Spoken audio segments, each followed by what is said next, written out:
Salut à tous et à toutes. Alors, je vais me présenter. Moi, c'est Estelle. J'ai 22 ans. Je suis étudiante. Je vis en région parisienne. Cette vidéo là pour vous parler de la maladie de Verneuil dont je suis atteinte. Parce que je trouve qu'on n'en parle pas assez en fait.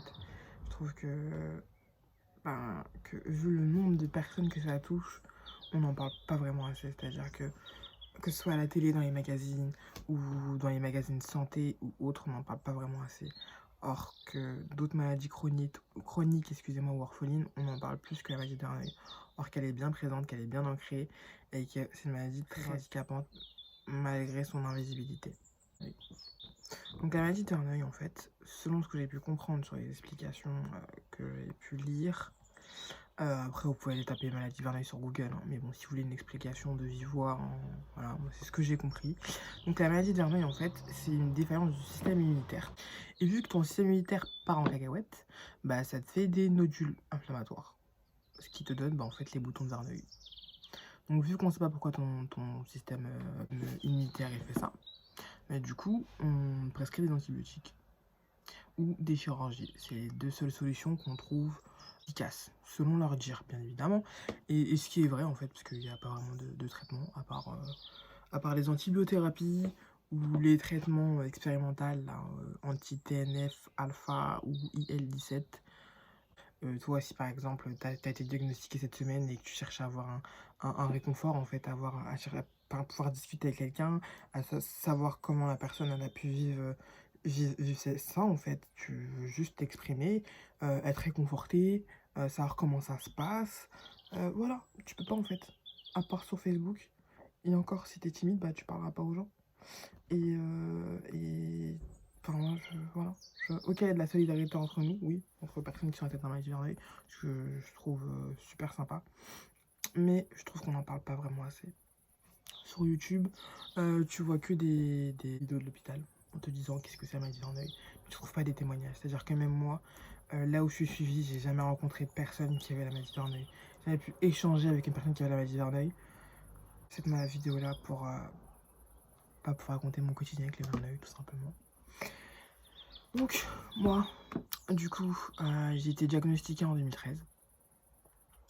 Avant ce diagnostic-là, moi, j'ai eu un an qui sont apparus sous les aisselles.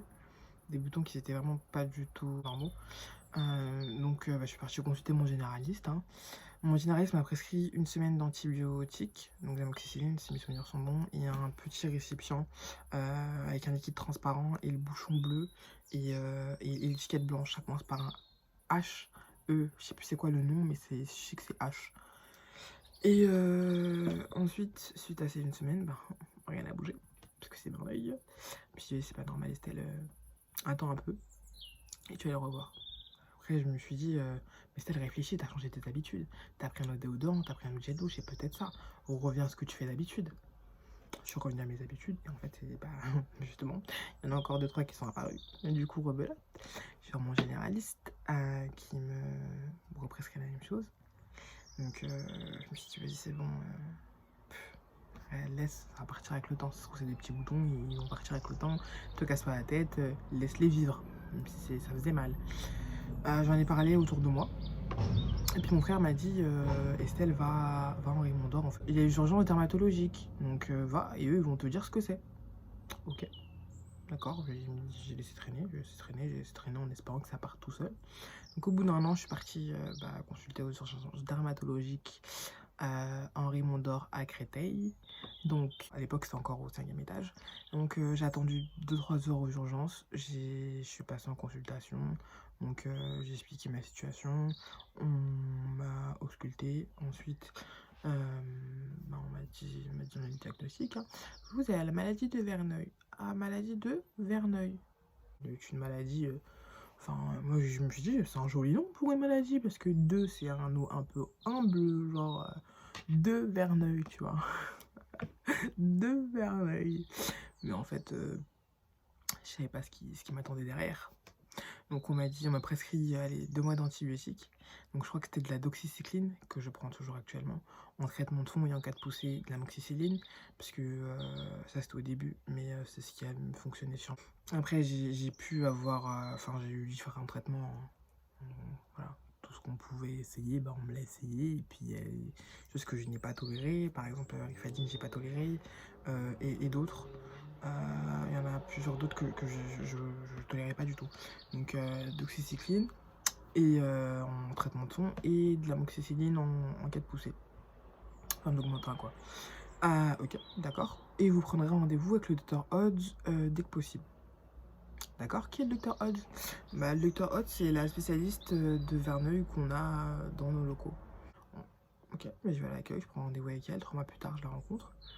Mais entre-temps, je suis partie demander à Google qu'est-ce que c'était la maladie de Verneuil, parce que moi je pensais que ça avait un joli nom, et que du coup, bah, qui dit joli nom, qui dit traitement, qui dit bah ça va partir vite en fait, comme la grippe, ou comme je sais pas moi, la varicelle, tu vois. Un truc simple. J'ai vu Google, j'ai eu peur. Quand je t'ai dit j'ai eu peur, j'ai vraiment eu peur, j'ai commencé à pleurer, puis j'ai dit mon Dieu, qui m'a donné cette maladie? Pourquoi tu m'as fait ça en fait? J'ai fait du mal à qui? J'ai fait quoi? À qui? Pourquoi? Parce qu'encore moi quand c'était le début, c'était vraiment mignon. C'était pas agressif comme là c'est maintenant en fait. Je dis d'accord, c'est pas grave. Donc je commençais la séance d'antibiothérapie en fait, parce que fallait que... Jusqu'à que je rencontre le docteur Hodge.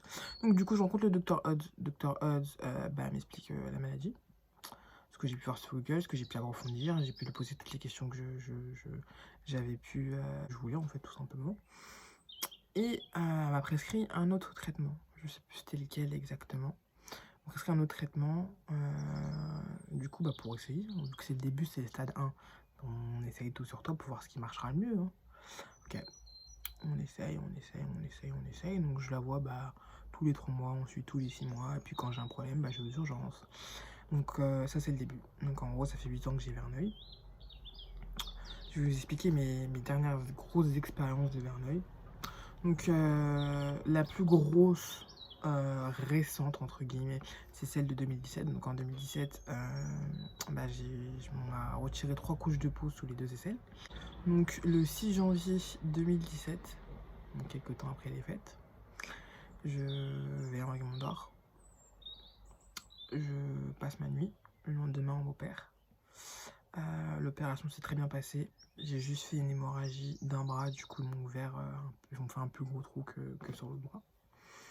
Ensuite, bah, tout se passe bien en salle de réveil, je me réveille bien, bon un peu dans le gaz, ce qui est tout à fait normal. Et je voulais absolument aller aux toilettes. On m'a dit non et tout, vous êtes encore trop faible, c'est pas possible. Tu vas voir c'est qui est faible.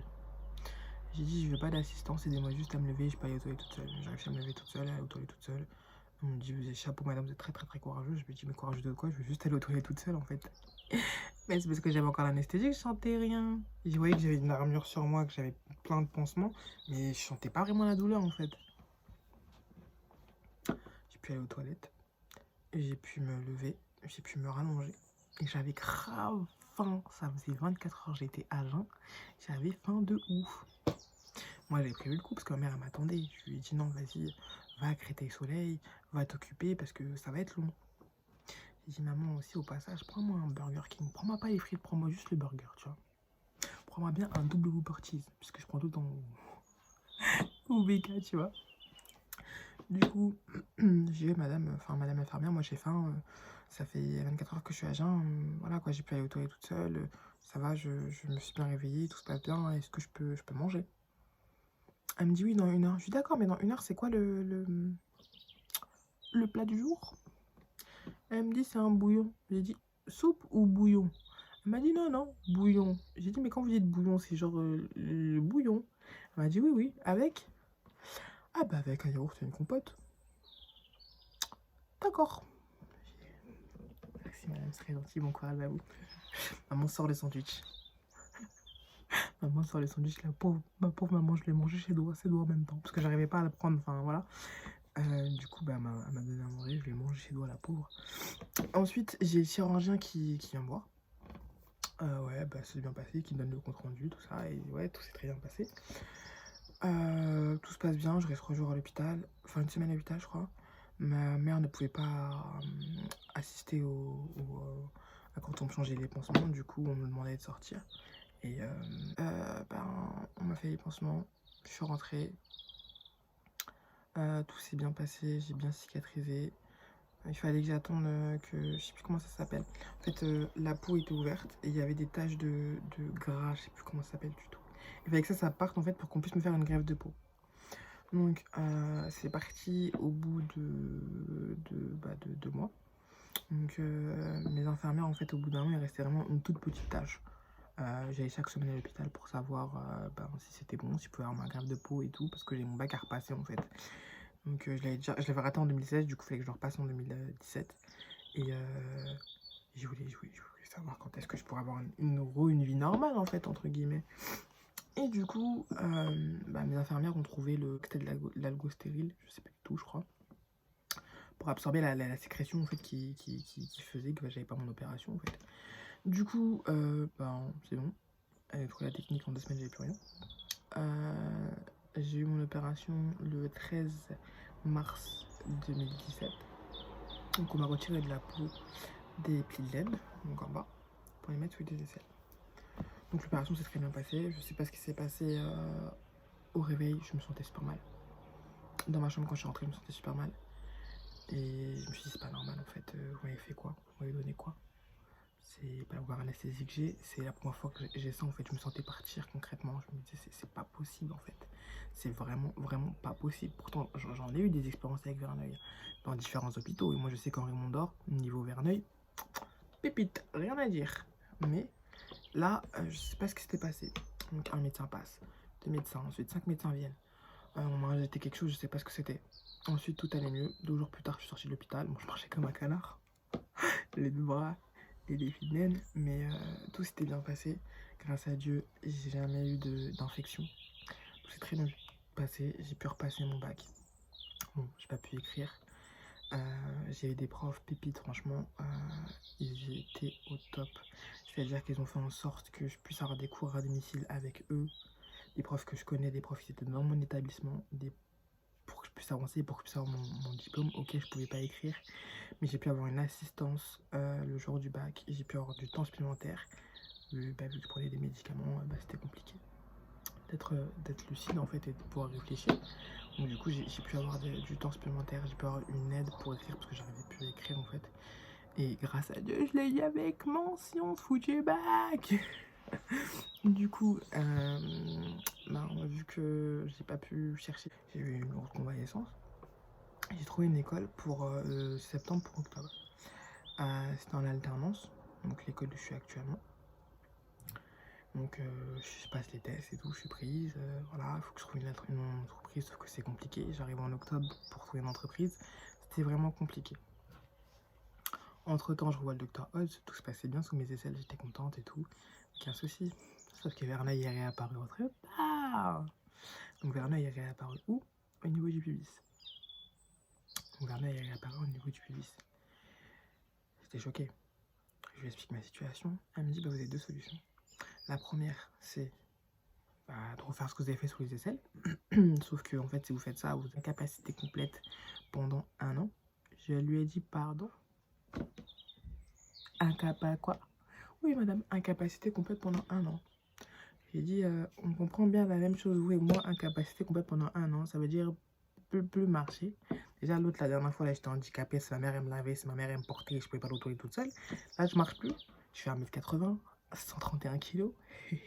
Et je vais plus marcher. Qui va me porter? J'habite dans une maison. Qui va me porter? Qui va me descendre? Chaque fois aller à l'hôpital toutes les semaines, tous les 3 jours. Qui? Peut-être j'ai réfléchi à ça et je me suis dit putain en fait qu'est-ce que tu fais? Ça c'est la première option. La deuxième option c'est quoi? C'est on vous enlève les boutons un par un. Ça peut être une option mais qu'est-ce qui se passe en fait quand on enlève les boutons un par un? Bah écoutez, vous venez en ambulatoire, on vous fait une anesthésie générale, on vous enlève un bouton, ça cicatrise, 2 mois plus tard vous revenez, et rebelote.